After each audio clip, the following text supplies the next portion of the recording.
Баршаңызға сәлем, менің есімім Арай, менің арнама қош келдіңіздер. Бүгін сіздермен әйел бақыты гүлінің жалғасын жасайтын боламыз. Бұл екінші бөлімі.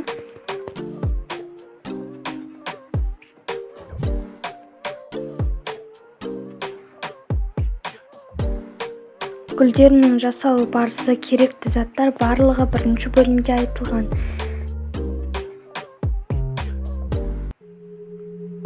Міне ендігі кезекте біз жасыл жапырағын жасайтын боламыз.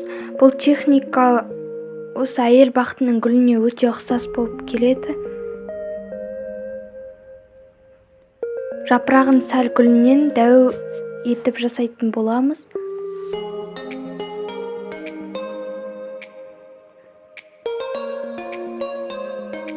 Осы жасыл жапырағын жасау үшін ең алдымен жасыл сым темірімізге осы жасыл бисерлерімізді тізіп алатын боламыз.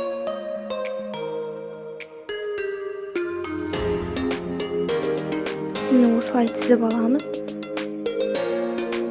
Содан кейін 7-8 сантиметрдей осылай алып қаламыз бөлек. Тура ақ жапырағын, ақ гүлін жасағандай жасайтын боламыз.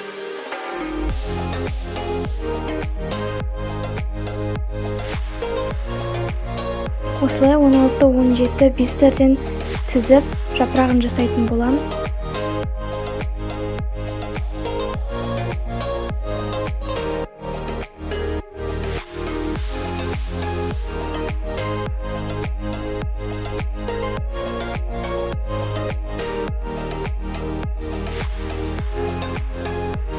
Осылай сым темірді айналдыратын боламыз.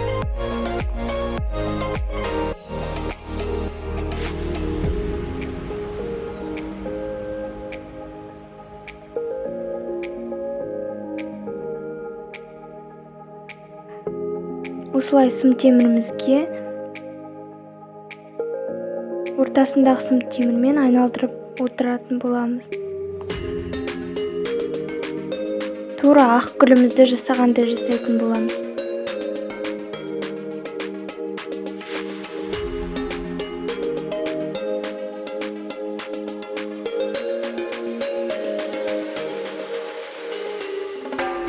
Бірақ жапырағын сәл ұзындау етіп жасайтын боламыз.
Міне осылай айналдырып шығатын боламыз.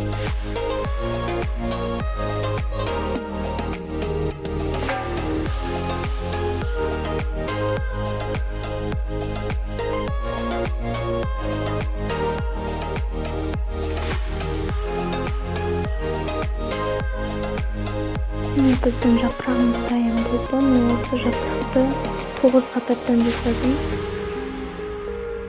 8-9 қатардан жасауға болады.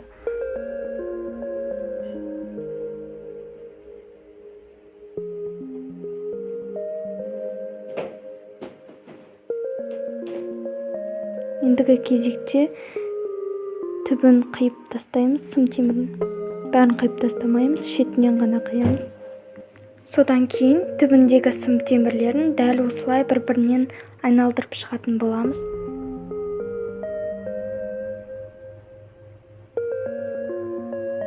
Қалған сым темірімізбен де осылай айналдырып шығатын боламыз.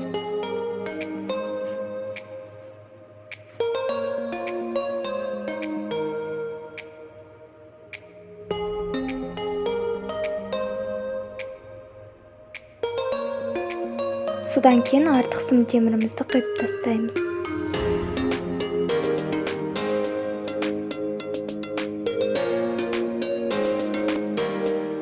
Содан кейін жапырағымыздың бас жағын, шүкір жағындағы сым темірді осылай майыстырып аламыз да артық жерін қиып тастайтын боламыз.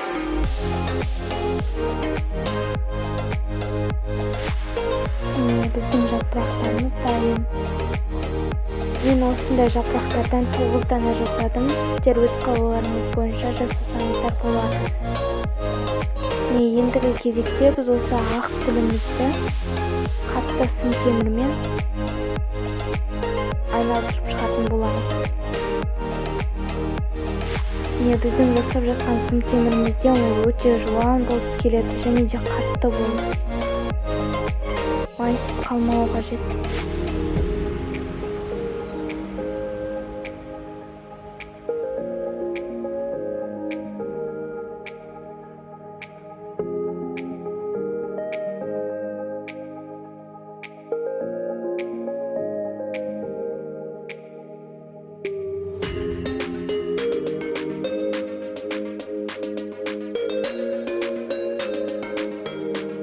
Ендігі кезекте оны флорическая лентамен қазір орайтын боламыз.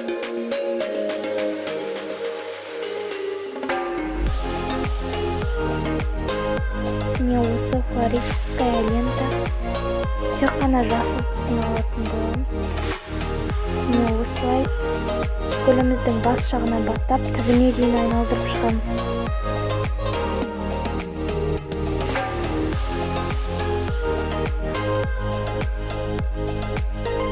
Біркелкі түзу болу қажет.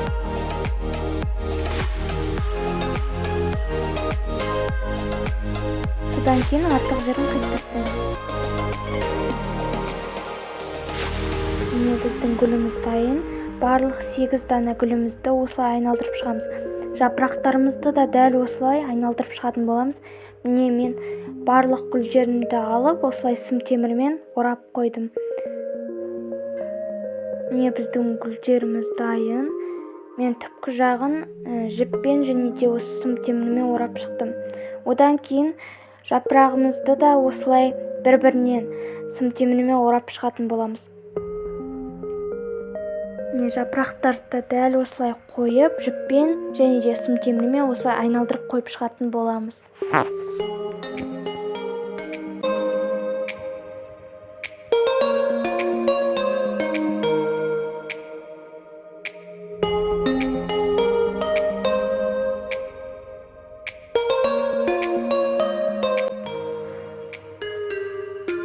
Міне осылай жапырақтарымызды бір-біріне қосып отырған кезде жібімізбен осылай айналдырып отырамыз. Артынан сым темірмен орайтын боламыз.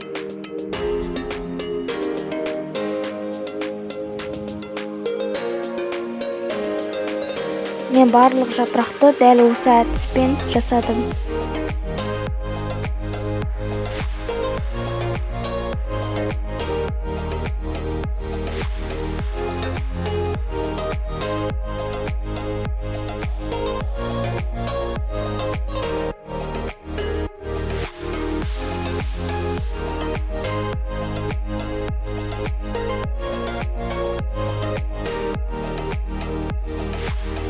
Міне мен барлық жапырақты осылай орап шықтым.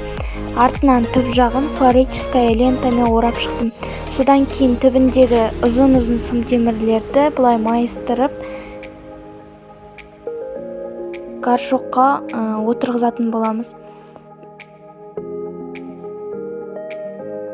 Осы горшогымызға қазір гипсімізді дайындайтын боламыз. Содан кейін гипсті қойып жатқан кезде осы жасыл шөп сияқты ғып көрсететіндей наполнительді қоятын боламыз.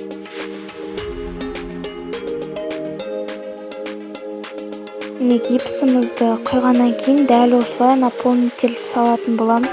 Менде ол жер түспей қалыпты. Қазір гипсін жасайтын боламыз.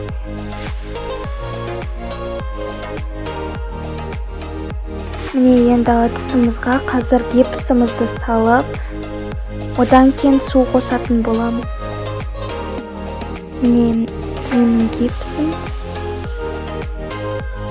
Гипс және де су қажет. Бірінші гипсімізді салып аламыз.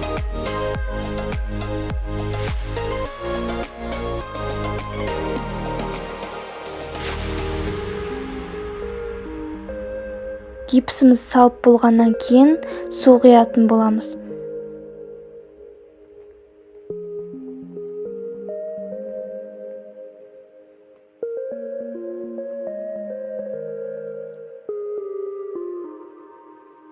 Одан кейін біркелкі массаға түскенше жақсылап араластыратын боламыз. Түйіршік болып қалмау қажет.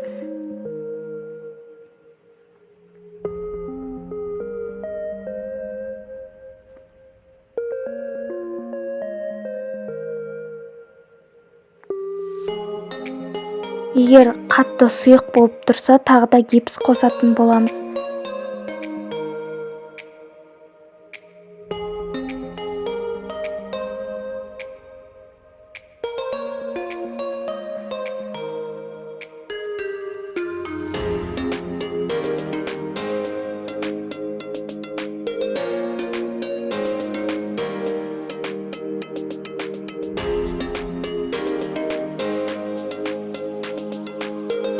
Міне осылай араластырып аламыз.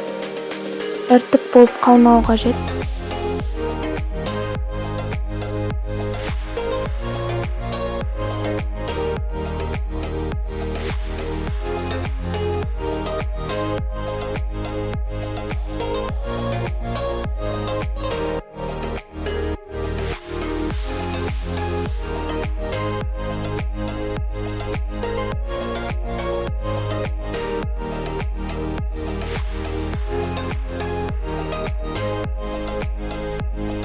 Міне осылай қою болғанша жақсылап араластырамыз.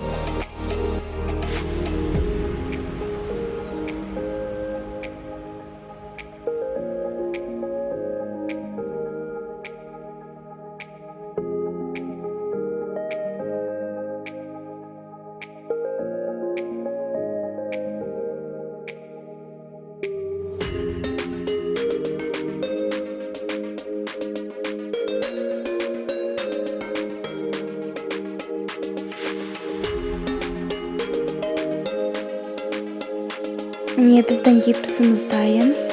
Енді оны горшогымызға құятын боламыз. Содан кейін осы горшогымызға құйып болғаннан кейін гүлімізді дәл ортасына қоятын боламыз. Содан кейін гипсіміз қатпай тұрып, наполнительді тез салуымыз қажет, себебі қатып қалғаннан кейін ол жабыспай қалуы мүмкін. Сондықтан да гипсімізді құйып болғаннан кейін тезірек сол наполнительімізді салуымыз қажет. Міне осылай құйып болғаннан кейін осы гүлімізді саламыз. Міне біздің гүліміз дайын болды. Өте керемет гүл болды. Егер де мастер-класс ұнаса, парақшама тіркеліп лайк басып, пікір қалдырып, қоңыраушаны басуды ұмытпаңыздар. Сонда менің жаңадан шыққан мастер-класстарымды сіз бірінші болып көретін боласыз. Сіздермен бірге болған Арай, рахмет, сау болыңыздар.